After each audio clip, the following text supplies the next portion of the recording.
के बाद रिकॉर्ड की है। और आपको पता है कि मैं अल्हम्दुलिल्लाह झूठ नहीं बोलता। सियासत के लिए झूठ बोलना भी कोई बात है? क्या खटेंगे आप सियासत के लिए झूठ बोलेंगे? यहाँ तो आप शायद आपको हुकूमत मिल जाए, उधर जाके क्या मिलेगा आपको?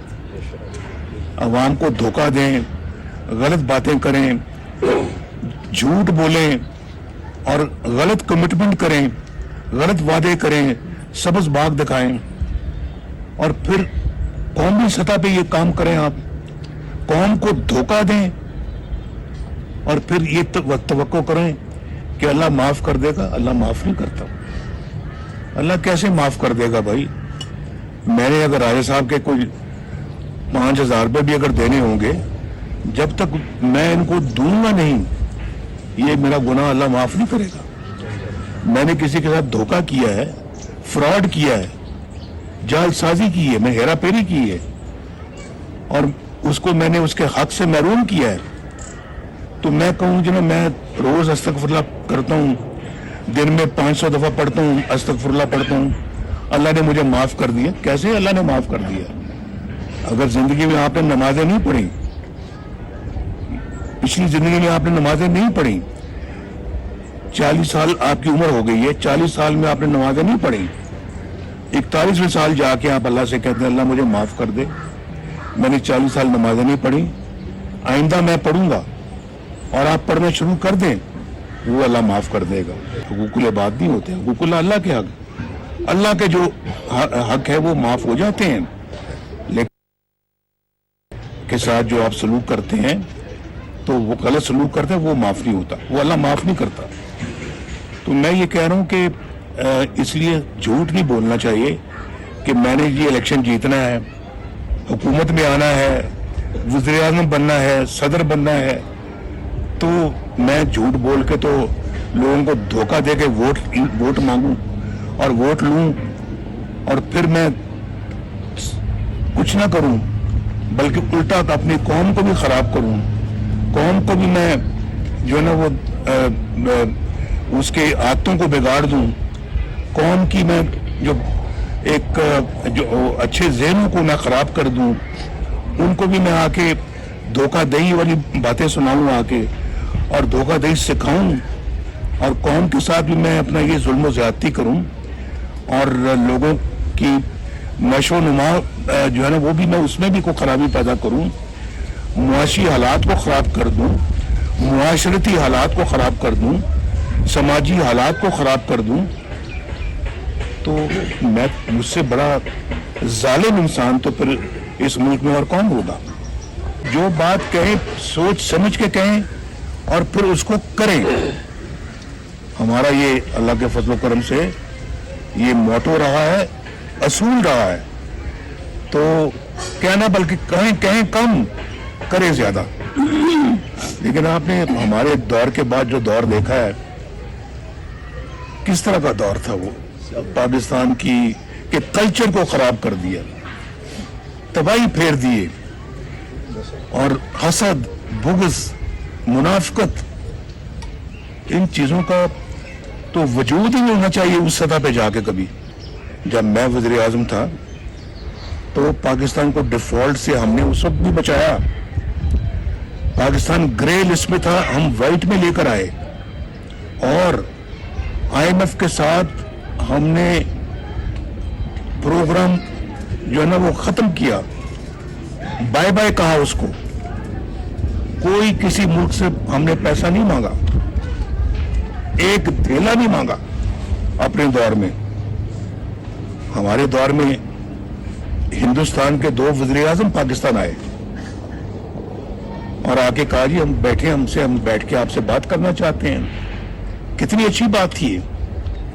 और अमेरिका के सदर जो है ना वो मुझसे बात कर रहे हैं कि नवाज शरीफ साहब आप $5 अरब ले लें, धमाके ना करें। तो मैंने अच्छा किया ना, मैंने $5 अरब नहीं लिए, लेकिन धमाके कर दिए मैंने।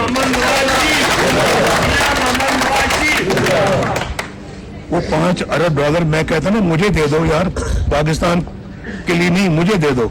वो कहता अच्छा तुम ले लो, धमाके ना करो।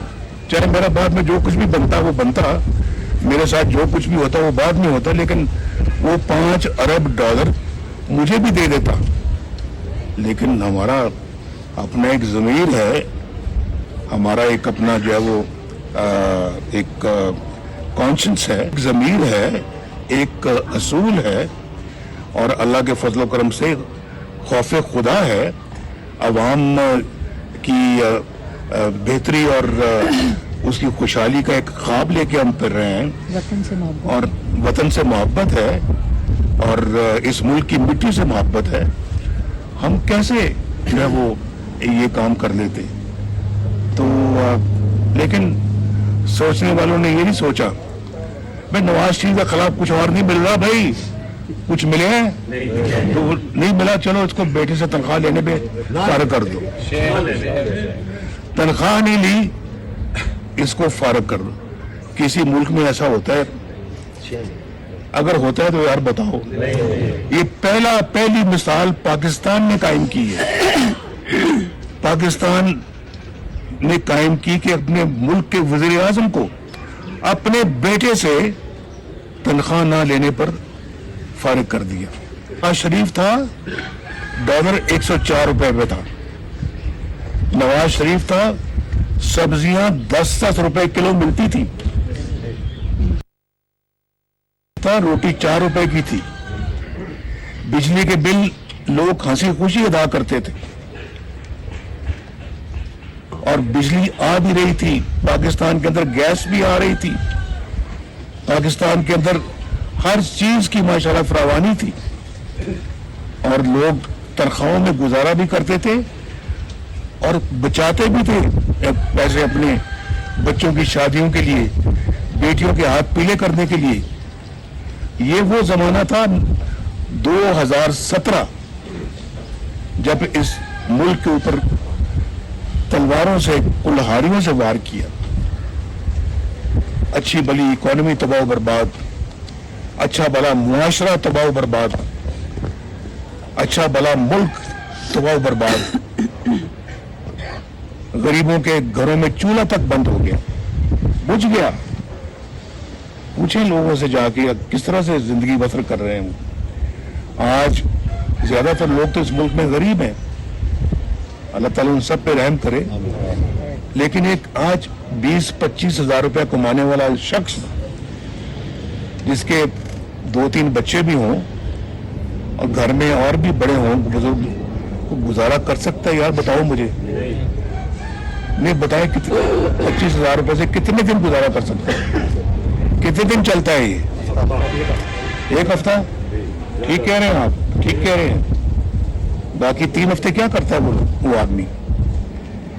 سوچیں کہ کس نے اس ملک کو اس حال تک پہنچایا ہے؟ کس نے؟ یہ سوچنے والی باتیں ہیں, بہت سوچنے والی باتیں ہیں. کس نے پہنچایا ہے؟ بڑا ظلم کیا ہے ان لوگوں نے پاکستان کے ساتھ, بہت بھاری ظلم کیا ہے. اور کسے کہانیاں تو آپ سن رہے ہیں ان کے بارے میں, اب بھی سن رہے ہیں آپ. یہ کردار تھا ان لوگوں کا, یہ کردار تھا. یعنی منہ میں رام رام, بغل میں چھری, اور منہ میں رام رام. مجھے اور اس کو, مریم کو جیل میں رکھنا تھا, الیکشن اس کو جتوانا تھا, اس کے بعد الیکشنوں میں دھاندلی کرنی تھی اور اس کو پاور میں لانا تھا. یہ تھا منصوبہ لبے لباب, یہ تھا مجھے نکالنے کا مقصد. یہ تھا بیٹے سے تنخواہ نہ لینے کا نکالنے کا سبب یہ تھا. یہ اگر وہی مومنٹم, وہی سپیڈ, وہی اپنا جو ہے وہ ہمارا ترقی کرنے کا جو پروگرام تھا, جو ترقی ملک میں لانے کا پروگرام تھا, اگر وہ آج تک چل رہا ہوتا, چلتا رہتا, کوئی خلل نہ آتا, تو اندازہ کریں کہ آپ کہاں ہوتے, یہ ملک کہاں ہوتا. ایک 1990 میں آیا میں, 1993 میں فارغ, चलो जी घर जाओ। 1997 में आया, 2017 में जाओ जी फारिग। बाबा इस तरह से मुल्क नहीं चलते, एक घर नहीं चलता, मुल्क क्या चलेगा।